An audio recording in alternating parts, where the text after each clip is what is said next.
Hello, my friends, and welcome back to part 2 of my mental health and Reiki series. If you missed the first episode on depression, I'll give you a little bit of a rundown of why I'm doing these videos. I've been diagnosed with major depressive disorder, generalized anxiety disorder, as well as PTSD.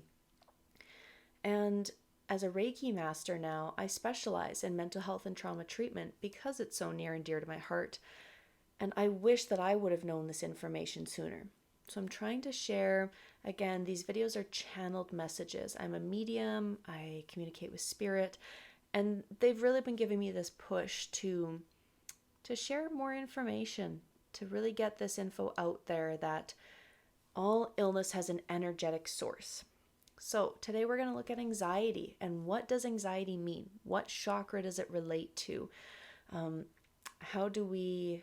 What are some little exercises we can do at home on our own to reconnect with our chakra and its energy and to bring ourselves back into balance, to ease our anxiety, to soothe ourselves? So, to start with, what is anxiety? Where does it come from? Why is it here? Anxiety is actually a normal feeling we all have. It is. It's a normal response in our body. The problem, where it gets to the point of being diagnosed with a mental health illness or mental health disorder, is when it overwhelms us, when it's interfering with our day-to-day life, when we can't not be anxious, if you know what I mean. There's that, we can't stop being anxious. That switch goes on and everything's unsafe and everything causes us concern and everything is overwhelming and the thoughts won't stop and we can't sleep. We just cannot breathe. And then we can start having panic attacks or anxiety attacks. And those are really incredibly draining. When our body gets to the point of a panic attack, it's an intense episode that feels like it lasts for hours in our body, even if it's only 10 minutes. I know panic attacks can knock me out for days just because they are physically exhausting. And thankfully, I've been blessed to only have a few in my life, but anxiety attacks are also, they're a milder form, but they're equally as hard on the body. So, anxiety from a Reiki perspective, and this could also just be my perspective, but this is what I believe and what I've channeled from spirit that I wanted to share about anxiety. It comes from our crown chakra. It's all up here. And that's not to say the usual mental health stereotype of, oh, it's all in your head. That's a disservice to people who have anxiety. So I wanted to clarify that. When I say it's all in our head, I mean that it's all in this crown chakra. We're stuck up here. The energy is stuck. And when energy is stuck or imbalanced or blocked, you might have heard those words before with Reiki, it means that things aren't flowing, that energy in alignment is supposed to flow from the top of your head all the way down to the bottom of your feet and circulate back up and down. It's supposed to flow gently and easily around your body, wherever it's needed, however often it's needed. You know, if we have an injury somewhere, some more energy will go there to soothe it, to heal it, and, come back to balance. But anxiety gets us stuck in our head. So not only do we have an overabundance of energy up here that can't go anywhere else, that's why we feel that tinglingness and rushing in our nervous system, because the signal from our crown chakra energy is just congested and inflamed and pushing for escape. It's trying to release some of the pressure. But anxiety gets that energy stuck, which means that our third eye, our intuitive guidance, our how can I help myself through this, kind of gets dampened. Our throat chakra, how do I express to my friends and family that I'm having an anxiety attack right now and I need help, is dampened. Our heart chakra, our ability to feel our emotions and self-compassion and soothing ourselves, that becomes dampened. It works its way through the body with all these physical symptoms. In our solar plexus, we start to get a very upset stomach. We can have almost like cramp sensations or, a difficult time really taking a deep belly breath. Everything gets tight. We can get a lot of PMS symptoms for women when we have our menstrual cycles. We can get a lot of physical pain down there or lower back pain, joint pains. And all the way down to our feet and our legs, we can get restless legs. That energy is trying to move, but it's stuck up here. So this is why we start from an energy perspective. This is why we start to feel it everywhere else in our body. We get the sweaty, cold palms. We get this sensitivity to light. The energy isn't balanced. So how the heck do we get it back into balance? And as I mentioned in my previous video, and I think it's worth mentioning in every one of these videos, you're not broken.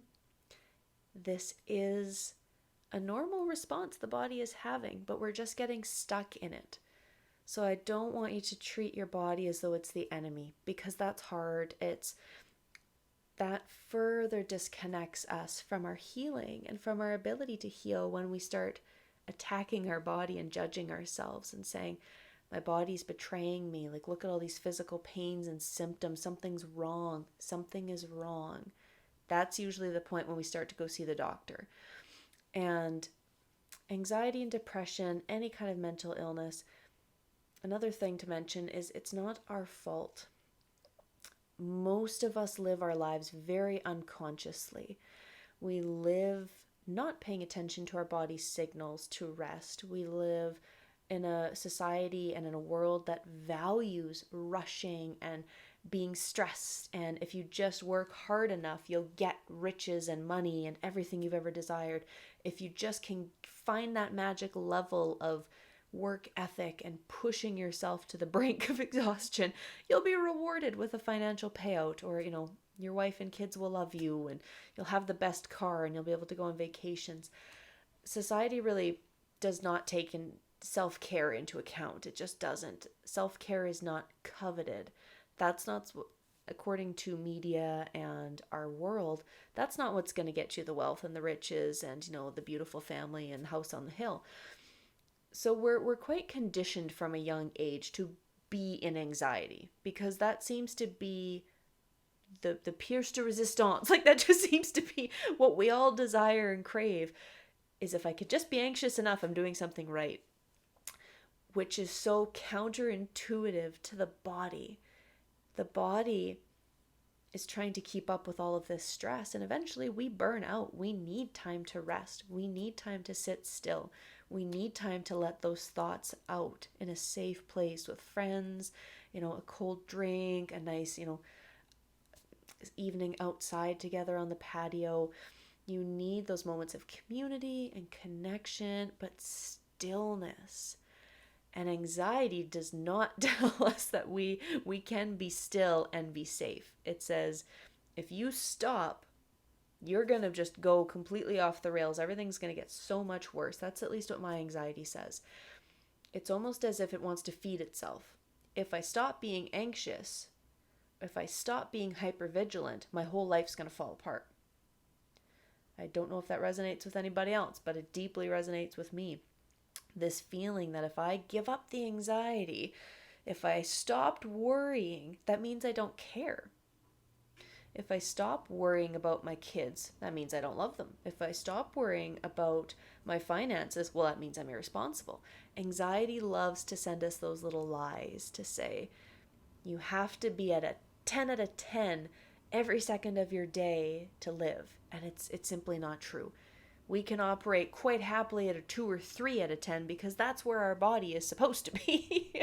We're supposed to be pretty calm, and then if we need to in emergency circumstances, we have the energy to get to a 10, to escape, to survive, to get out of the panic and the fire, and then we can come back down and rest, rejuvenate our body, build up those stores again for the next episode that we need those reserves.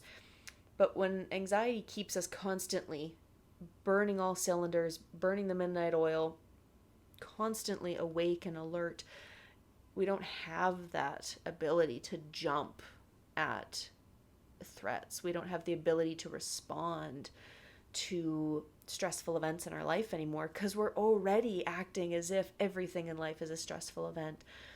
And again, that's not your fault. That's not something anybody consciously chooses to stay in. It's just not. Mental illness, to me, is not a life diagnosis. It's something that we truly can transcend if we bring so much attention and awareness and love to it and to ourselves. It loses its meaning, it loses its capacity and its hold on us. So now when I feel anxious, it's almost just like a little bug in the background, like a little mosquito annoying me, but it doesn't make me fall to the floor and weep anymore. It's been this incredible transformation since I've gotten my own Reiki attunement, since I've become a Reiki master and practitioner, since I've learned so much about my body and why it happens in the first place. Once you shine a light on anxiety and our ego and our mind, it stops. It's the strangest thing. One anxiety exercise that I thought was crazy at the time, and I did this the first few times with a therapist or with a trusted family member or friend around. It's a really good idea because you want to just give your anxiety permission to go wild. And again, I would not suggest doing that right now if you're in an anxious state and you're not feeling good. Like, save it for a day when you can talk with your therapist about it, or a family member, and be safe, because it might, at the very worst, lead to a small anxiety attack for a few minutes. So you might feel a little bit more heightened, but when we shine that flashlight on it and say, okay, body, just do it, just go as anxious as we can be, like, just panic and get it done and over with, it stops. It just stops. The body is like, oh, well, it's no longer that fun. You're not worrying about it, so it loses all of its potency and its meaning. So I'd invite you to try that sometime. Talk with your therapist or your doctor, someone about that, if you'd like to just try one time saying, okay, I'm having a lot of racing thoughts. What would happen if I just gave my body permission to have the racing thoughts? And now, if you do have suicidal thoughts or tendencies, definitely please go chat with someone about this first. This was done with me with a very certified and safe therapist. So I'd love to have that same experience for you, so that you're doing this in safety. Because suicidal thoughts are they can be harmful. They can be like ultimately harmful to us. And we don't want that to happen. But suicidal thoughts as well, they like to be talked about. And when they're talked about with someone that's safe, they also lose their potency. I have quite a few friends in my life that I've been very blessed that they trust me as a safe person. And they've shared a lot of their thoughts, or the days they're not doing that well, and they just keep saying, I don't feel like they want their life to end. It's the stress of life is what they want to end. So speaking that out loud helps it lose its potency. So those are a couple of exercises around the anxiety and the thoughts and how they lie to us. They're kind of like that bully on the playground, that when you say, you know what, just do it. If you're going to spread the rumor about me, or if you're going to make fun of me, or, you're going to pull my hair, just do it, just get it over with. And then it's no longer fun, because we're no longer feeding into their desire and to keep that drama going. And when we start to notice that with anxiety, it can fundamentally shift how we view anxiety going forward, because we saw anxiety at its weak moment. We saw the lies. We have this awareness now. Like I said in the last video, awareness is always the first step of healing. And with anxiety, it's awareness that anxiety lies to us, and it has fun doing us, and it's really weird. It's just this overabundance of overactivity in our body. So how do we shift this energetically? Anxiety is, like I said, located in the crown chakra, which is our brain, our nervous system, like where everything connects up here, our hair, our forehead. Its color is purple. So some very simple exercises when you're having anxiety, or when you are even having a good day, start placing some purple items around the house. Start wearing some purple clothing. Something to signify to the brain that, I recognize anxiety. I recognize it. I am aware of it. These practices, and with mental health, it can take some time to get to this point of calmness, and where we can see our anxiety and we're no longer affected by it as much. So keep going. All of these small steps will pay off. They will. Our body has to follow what we are signaling to it. If we are communicating, I am aware of this, I don't want this in my life anymore, the body is listening to our communication. It's listening to our words. It's listening to those small gestures, like putting purple things out. Buy yourself purple flowers. Maybe even have a little bracelet with some amethyst crystals. Just remember, that can be your anxiety bracelet. Wear it. If you ever feel a little bit too overwhelmed, give it a snap. Have like a little rubber band or, that elastic string on it. Give it a little snap and just say, I see you, anxiety. I'm aware of you. We don't have to do anything to fix our anxiety in that moment because it's really overwhelming. It's probably going to be too much to sit down calmly and do some thought exercises, do some deep breathing. When we're anxious, we don't want to do any of that stuff. So it can be really helpful just to first allow ourselves the patience and say, my first step to healing my anxiety is to become aware of it. Step 1, that's all I'm going to do. I don't want to fix it today, that's too much work, but I can be aware of it. And in that way, I am healing myself. I'm standing up to that bully. I am not going to believe these lies that are circling in my head. I'm going to become aware of them because I'm going to start calling them out and saying, no, I don't believe that. I don't believe that the world is coming to an end and everything's catastrophizing, or my friends hate me, or I'm never going to get ahead, or, I'm a terrible person. I'm not going to believe that. That starts up in the brain. Those are thought challenges, and that's where these thoughts and awareness start shining. Another thing you can do is really envisioning your body in purple. We have an aura of energy around us. Imagine your whole body, head to toe, maybe even your whole house, your whole environment, wherever you are, shining with purple. You can Google some pictures of amethyst, or if you have like amethyst clusters around, they're a really nice example of how shiny and sparkly the purple is of the crown chakra. Call that in. Just say like, I am surrounded by balanced, loving crown chakra energy. I don't need to keep feeding into this worry and panic that's lying to me. I am allowed to welcome in really loving, supportive energy for myself because I'm worth that. And imagine your body in purple and let that flow for a while. So those are some just very, hopefully, useful and beneficial tips and a little lesson about anxiety. I hope that you love these videos. I'll be doing a couple more on bipolar, PTSD. I'm going to dig in, see what else I feel channeled to. Like I said, these are channeled messages from spirit. They've really been calling me to put this information out there. So stay tuned for some more videos. Share it with friends and family who are struggling. See if this benefits them. You can always visit my website at www.intuitionawakeningbyjanine.com. I have blogs. I have some resources. I have an anxiety relief meditation. There's a lot of stuff on my website geared towards mental health and trauma treatment because that's my passion. That's what I do.